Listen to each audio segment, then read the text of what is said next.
someone in my family already had COVID, can they get COVID again? And do they need the vaccine?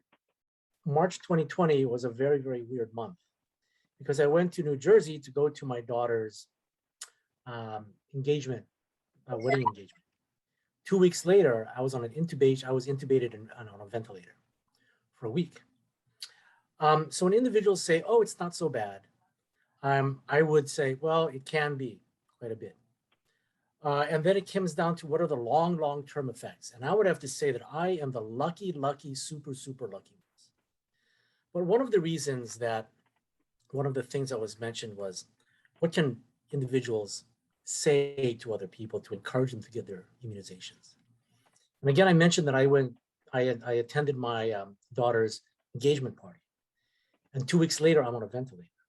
So now am I going to be able to dance at my daughter's wedding?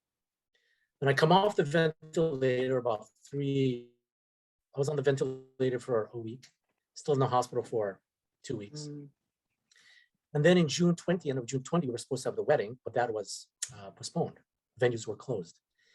And at that point, I had questions for myself. Do I have enough antibodies now? Am I going to get sick? I don't know. Are the vaccines out yet? No, they were not. Okay. But there was one thing that I knew for sure, and that is I was going to dance at my daughter's wedding. And so when the immunizations came out, yes, I said, give me a shot.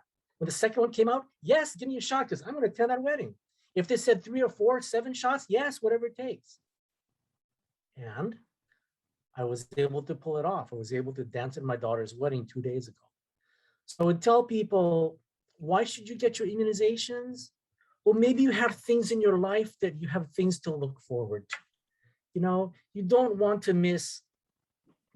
your parents to miss graduate. You don't want to miss your graduation. You don't want their parents to miss graduations or their first baby luau.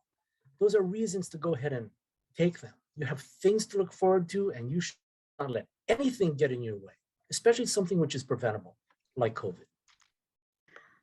I can add to that in that if you've had COVID, you will have antibodies. So if you're testing, you will have antibodies. But what you don't know really is if you have long-term, it's called cellular immunity. It's something that's going to remember that you've had this, and the next time you see it, you're going to fight back just much quicker, right away to prevent you. So for someone who's had COVID, there's really no telling that you have long-term memory of it, and you have something called T-cell memory. And that's why it's so important for people who have had COVID to really not think that they're safe just because they have antibodies. They really need a whole other arm of the immune system to be activated.